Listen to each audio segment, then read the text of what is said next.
J'ai écrit un petit article en janvier 2015 par rapport aux risques d'abus, malgré les bonnes intentions, les risques d'abus dans le masculin, dans le féminin, les risques d'abus de tomber amoureux ou d'avoir une aventure avec quelqu'un qui t'accompagne, que ce soit un chaman, que ce soit un prof de yoga, que ce soit un accompagnateur tantrique, que ce soit n'importe qui dans ce domaine. Et cet petit article a eu pas mal de succès, ça veut juste dire qu'il a été assez lu et que j'ai reçu pas mal de mails. Et donc c'est pour ça que je me permets de faire une petite vidéo pour que ça existe en vidéo.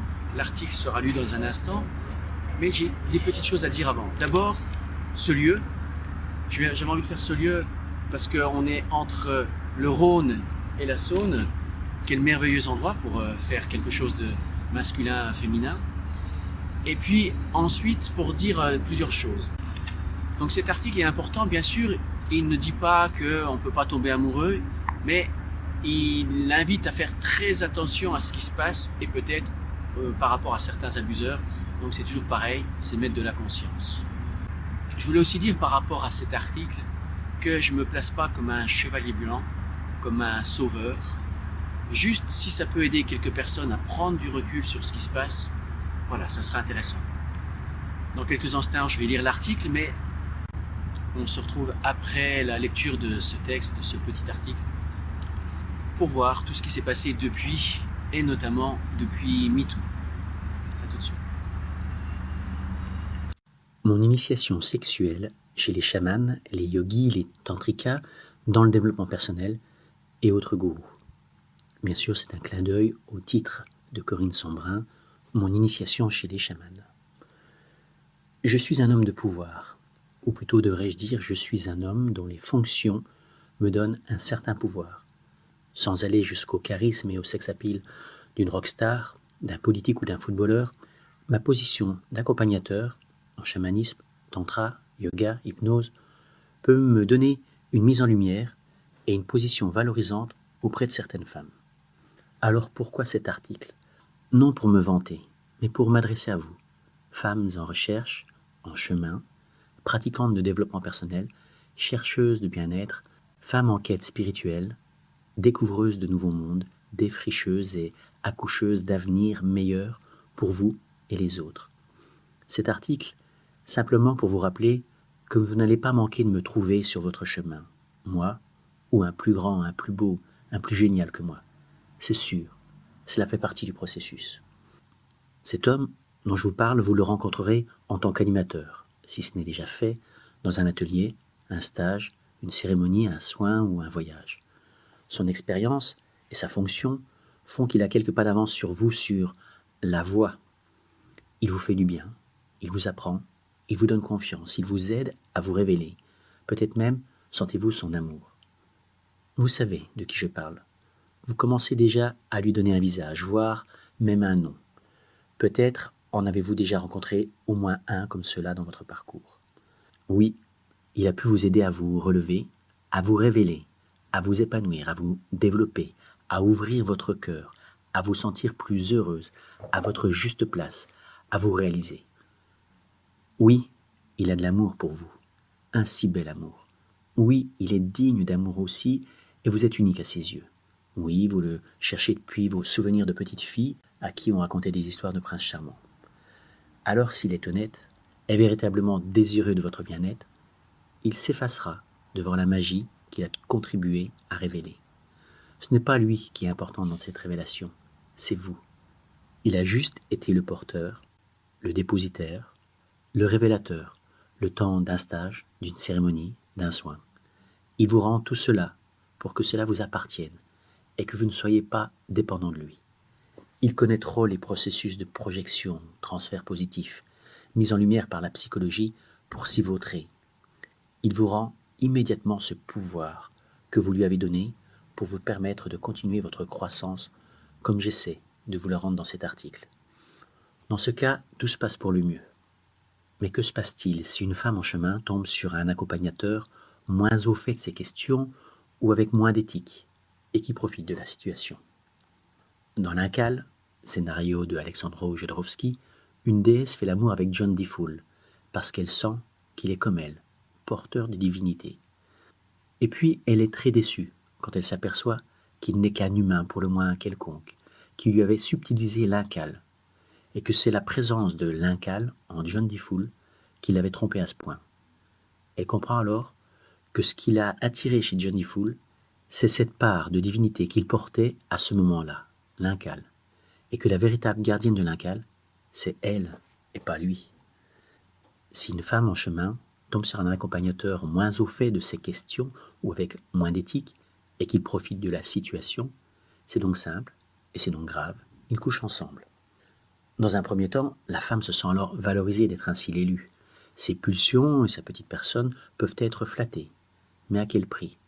Était-ce juste cela qu'elle était venue chercher auprès de cet accompagnateur? Du plaisir, la satisfaction de répondre à une pulsion, la valorisation de coucher avec un homme de pouvoir? N'avait-elle pas plus à gagner en tant que femme, qu'humaine, en tant qu'esprit incarné sur son chemin d'évolution? Car c'est à l'étage du plaisir partagé que s'arrête alors le chemin d'évolution de cette femme avec ce pseudo-accompagnateur. Elle ne pourra plus intégrer en elle ce qu'elle avait projeté sur cet accompagnateur, ce qu'elle était venue chercher auprès de lui. C'est lui qui en reste le possesseur. Elle continue à dépendre de lui, elle ne peut plus grandir avec lui. Elle régresse même bien souvent, revient au stade de la petite fille devant son papa qui a gardé le pouvoir. Que la femme ait envie de faire l'amour avec cet homme est tout à fait normal, car il est porteur pour un temps de ce qu'elle cherche et qui l'attire depuis si longtemps. C'est presque une étape obligatoire. Que lui, sachant cela, accepte ses avances, ou pire, lui en face, est destructeur. J'avais envie d'écrire « est criminel », au sens de tuer le processus de développement du soi, de l'âme, qui est en jeu. Celui qui aurait pu être un accompagnateur pour l'épanouissement de cette femme a préféré choisir son plaisir personnel plutôt que sa mission d'accompagnement. Il devient alors clairement un abuseur. Il abuse de son pouvoir, de sa place, pour son plaisir à lui, plutôt que d'utiliser cette place, ce pouvoir, cette confiance, pour faire ce pourquoi il est payé, c'est-à-dire accompagner cette femme dans son évolution, dans sa libération. Il devient un charlatan, un imposteur, puisqu'il gagne la confiance de cette femme pour obtenir des avantages en nature ainsi que de l'argent, pour un service qu'il se refuse de rendre. Pire, pour un service qu'il n'est plus en mesure de rendre, puisqu'il vient de faire le contraire. On m'a rapporté le regard circulaire d'un accompagnateur tantrique qui, avant de commencer son atelier devant une grande assistance principalement composée de femmes, cherche déjà celle qu'il mettra dans son lit le soir même. Comment cet accompagnateur sera-t-il à 100% au service des participants de l'atelier, si son attention et ses intentions se focalisent sur une belle à séduire? Je connais une autre personne que je n'arrive plus à qualifier d'accompagnateur tantrique, car dans le milieu, d'autres animateurs le surnomment bite sur patte. Je connaissais son surnom quand j'ai reçu un appel désespéré d'une femme effondrée, abusée, me demandant si moi aussi je cite, suçais les seins de mes patientes pour un massage tantrique, et si je leur demandais de me sucer mon sexe pour affirmer après coup, devant son refus, que c'était un test et qu'elle avait bien répondu. Cette femme était déjà très fragile avant d'y voir cet abuseur. Il le savait. Ce qu'elle m'a montré de leurs échanges par mail était de la pure manipulation sur une personne en état de faiblesse. J'ai proposé à cette femme de l'accompagner pour porter plainte, en plus de l'accompagner psychologiquement. Elle n'a pas voulu, elle n'a pas pu. On m'a rapporté des dires d'un pseudo-chaman qui demande à une de ses patientes de coucher avec lui pour que le soin soit efficace. À nouveau, quelque temps après, la femme veut porter plainte, mais ne le peut pas, devant la honte et la manipulation qui lui laisse croire qu'elle était responsable et consentante. Comme une enfant qui serait abusée par un père incestueux se sent responsable, voire se croit aguicheuse, si l'abuseur a bien su la manipuler. Entendons-nous bien. À aucun moment je ne me place du point de vue de la morale. Je laisse chacun libre de mener sa sexualité comme bon lui semble, entre adultes consentants et dans leur vie privée. Mais ici, il s'agit d'autre chose, de professionnel et d'abus de position dominante sur personne en danger. Je connais un abuseur qui annonce partout qu'après 15 000 ans de patriarcat, c'est enfin aux femmes de se libérer, de préparer l'ère du matriarcat. Quel genre de femmes, en manque de reconnaissance, vont-elles être attirées par un tel discours émanant d'un homme? En les flattant ainsi, il jouit de sa petite cour, comme le pire des patriarches. Les exemples sont encore nombreux. Nul doute, malheureusement, que vous avez aussi les vôtres. Si l'on sait qu'il est difficile, voire impossible d'en parler pour les femmes abusées, je me tourne vers les professionnels, vers les accompagnateurs. Comment pouvons-nous maintenant que nous savons ne pas être complices des abuseurs si les femmes abusées ne veulent et ne peuvent porter plainte? Je suis trop écœuré par les silences de l'Église sur des cas de pédophilie avérés de la part de certains prêtres pour rester silencieux à mon tour. Nommer, délater les abuseurs, c'est les jeter à la vindicte populaire, sans preuve, sans possibilité de se défendre, sans jugement. C'est laisser la place au ragot et aux réactions émotionnelles. Souvenons-nous de l'affaire d'Outreau et des ravages sur les accusés victimes de cette erreur judiciaire. Ce serait oublier que dans la justice, tant que la preuve de la culpabilité n'a pas été faite, on est innocent. Ce serait oublier que toutes ne disent pas la vérité non plus, qu'à cause de l'affabulation, la médisance ou les projections négatives de certaines, on risquerait de s'en prendre à des innocents aussi. Je ne dis pas non plus que ces abus sont courants, mais ils existent. Il y a sans doute proportionnellement la même quantité de chamans, de tantrikas, d'accompagnateurs en développement personnel, malhonnêtes ou incompétents, que de banquiers, de garagistes ou d'avocats malhonnêtes ou incompétents. C'est-à-dire très peu, mais ils existent. Cependant, là où dans d'autres métiers, l'escroc prend de l'argent et abuse de la faiblesse ou de la crédulité pour son plaisir, un psy ou un thérapeute escroc détruit profondément la personne. Un accompagnateur tantrique ou un chaman escroc vient bloquer le processus de réalisation du soi, de l'être, de l'âme. Ce n'est pas un hasard si la loi française, dans le cas d'un viol, prévoit jusqu'à 5 ans de réclusion criminelle supplémentaire lorsqu'il est commis par une personne qui abuse de l'autorité que lui confèrent ses fonctions. Alors que faire? Je ne sais pas si vous connaissez le syndrome de Stockholm, phénomène psychologique où des otages partageant longtemps la vie de leur geôlier développent une empathie, voire peuvent devenir amoureux de ces derniers. Ce qu'il y a d'étonnant avec ce syndrome, c'est qu'il semble que pour les personnes qui connaissent l'existence de ce syndrome, donc comme vous et moi maintenant, le syndrome ne fonctionne plus. Le bon sens populaire nous dit que une personne avertie en vaut deux. Alors que faire?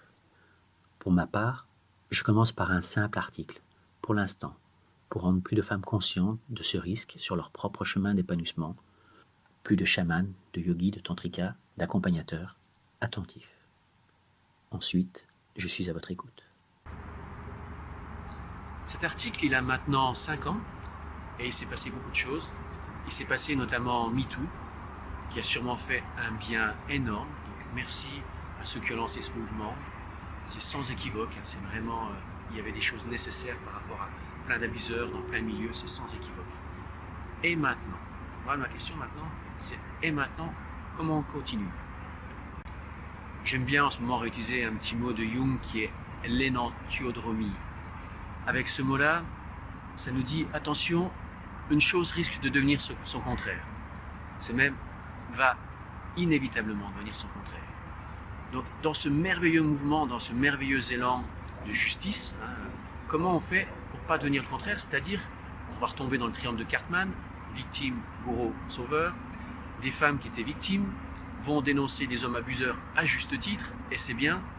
Et en même temps, comment on fait pour que un certain nombre d'hommes ne deviennent pas victimes d'une vindicte populaire sur les réseaux sociaux, vraies ou fausses en plus, donc qui vont devenir des vraies victimes, ce qui va alimenter les réseaux masculinistes, etc. Et la partie de ping-pong a commencé, et pour le dire autrement, la guerre des sexes a commencé.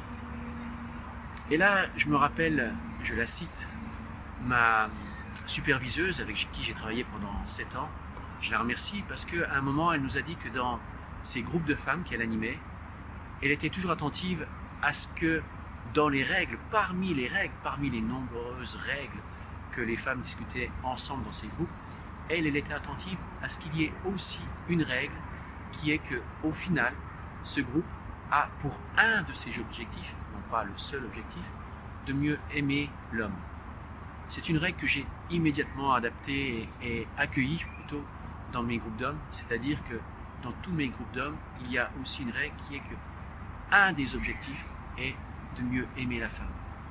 Et c'est un bon exemple. Bien sûr, il y a plein d'autres étapes avant. Peut-être il faut passer par dénoncer, peut-être il faut passer par se soigner, peut-être il faut passer par la justice, tout ça.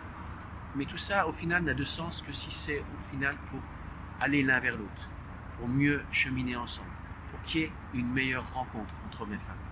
Voilà, que tout ça puisse nous aider, cet article, et MeToo et tout cela, puisse nous aider à aller vers du ensemble, vers un chemin commun, du mieux vivre ensemble, de la rencontre des hommes et des femmes. Et c'est vrai que dans cette rencontre des hommes et des femmes, j'ai pas de solution à proposer, je crois que personne n'a de solution miracle.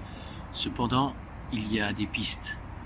Et comme bien souvent, ces pistes peuvent se résumer en quelques mots. L'intention. Avoir déjà l'intention de cheminer ensemble, de chercher ensemble des solutions, d'aller l'un vers l'autre. Et puis, la deuxième piste, je l'ai oublié, l'intention. Okay. Et puis, la deuxième piste, ça peut être, et c'est comme toujours aussi dans ces voies spirituelles, la conscience. Mettre de la conscience sur la possibilité d'une relation qui va l'un vers l'autre, qui va ensemble.